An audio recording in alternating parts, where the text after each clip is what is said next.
जय श्री कृष्णा। आप सभी का मेरे इस चैनल पर बहुत बहुत स्वागत है। आज हम इस वीडियो में आप सबके लिए लेकर आए हैं पौष मास में सुने जाने वाली सफला एकादशी की व्रत कथा। तो चलिए अब हम कथा शुरू करते हैं। एक समय युधिष्ठिर जी ने कृष्ण भगवान से पूछा, स्वामी, पौष मास के कृष्ण पक्ष में जो एकादशी होती है उसका क्या नाम है, उसकी क्या विधि है तथा उसमें किस देवता की पूजा की जाती है, यह बताइए। भगवान श्री कृष्ण ने कहा, राजेंद्र, मैं तुम्हें बतलाता हूँ, सुनो। बड़ी बड़ी दक्षिणा वाले यज्ञों से भी मुझे उतना संतोष नहीं होता है जितना एकादशी के व्रत के अनुष्ठान से होता है। इसलिए सर्वथा प्रयत्न करके एकादशी का व्रत करना चाहिए। पौष मास के कृष्ण पक्ष में सफला नाम की एकादशी होती है। उस दिन पूर्वतक विद्वानों से विधि पूर्वक भगवान नारायण की पूजा करानी चाहिए। एकादशी कल्याण करने वाली है, अर्थात इसका व्रत अवश्य करना उचित है। जैसे नागों में शेषनाग, पक्षियों में गरुड़, देवताओं में श्री विष्णु तथा मनुष्य में ब्राह्मण श्रेष्ठ है, उसी प्रकार संपूर्ण व्रतों में एकादशी तिथि का व्रत श्रेष्ठ है। राजन, सफला एकादशियों को नाम मंत्रों का उच्चारण करके फलों के द्वारा श्री हरि का पूजन करें। नारियल के फल, सुपारी, बिजोरे, नींबू, जमीर नींबू, अनार, सुंदर आंवला, लौंग, बैर तथा विशेषतक आम के फलों से देव देवेश्वर श्री हरि की पूजा करनी चाहिए। इस प्रकार धूप दीप से भी भगवान की अर्चना करनी चाहिए। सफला एकादशी को विशेष रूप से दीप दान करने का विधान है। रात को वैष्णव पुरुषों के साथ जागरण करना चाहिए। जागरण करने वालों को जिस फल की प्राप्ति होती है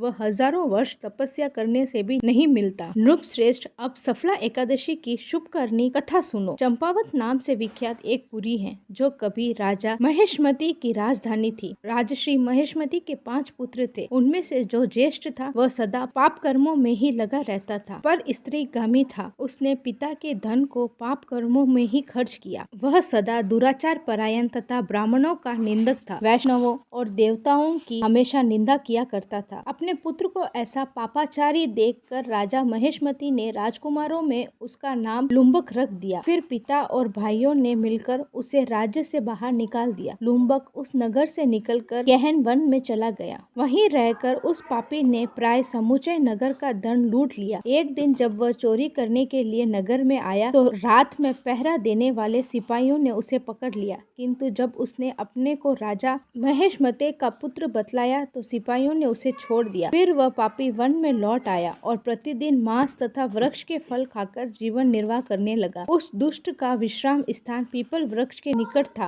वहाँ बहुत वर्षों का पुराना पीपल का वृक्ष था। उस वन में वह वृक्ष एक महान देवता माना जाता था। पाप बुद्धि लुम्बक वहीं निवास करता था। बहुत दिनों के पश्चात एक दिन किसी संचित पुण्य के प्रभाव से उसके द्वारा एकादशी का व्रत का पालन हो गया। पौष मास में कृष्ण पक्ष की दशमी के दिन पापी लुम्बक ने वृक्ष के फल खाए और वस्त्रहीन होने के कारण रात भर जाड़े का कष्ट भोगा। उस समय ना तो उसे नींद आई और ना आराम ही मिला। वह निष्प्राण सो गया। सूर्य उदय होने पर भी उस पापी को होश नहीं हुआ। सफला एकादशी के दिन भी लुम्बक बेहोश पड़ा रहा। दोपहर होने पर उसे चेतना प्राप्त हुई। फिर इधर उधर दृष्टि डालकर वह आसन से उठा और लंगड़े के भांति पैरों से बराबर लड़खड़ाता हुआ वन के भीतर गया। वह भूख से दुर्बल और पीड़ित हो रहा था। राजन, उस समय लुम्बक फल लेकर ज्यों ही विश्राम स्थान पर लौटा त्यों ही सूर्यदेव अस्त हो गए। तब उसने वृक्ष की जड़ में बहुत से फल निवेदन करते हुए कहा, इन फलों से लक्ष्मीपति भगवान विष्णु संतुष्ट हो। यूं कहकर लुम्बक ने रात भर नींद नहीं ली। इस प्रकार अन्यायस ही उसने उस व्रत का पालन कर लिया। उस समय सहस आकाशवाणी हुई, राजकुमार, तुम सफला एकादशी के प्रसाद से राज्य और पुत्र प्राप्त करोगे। बहुत अच्छा, कहकर उसने वह वरदान स्वीकार किया।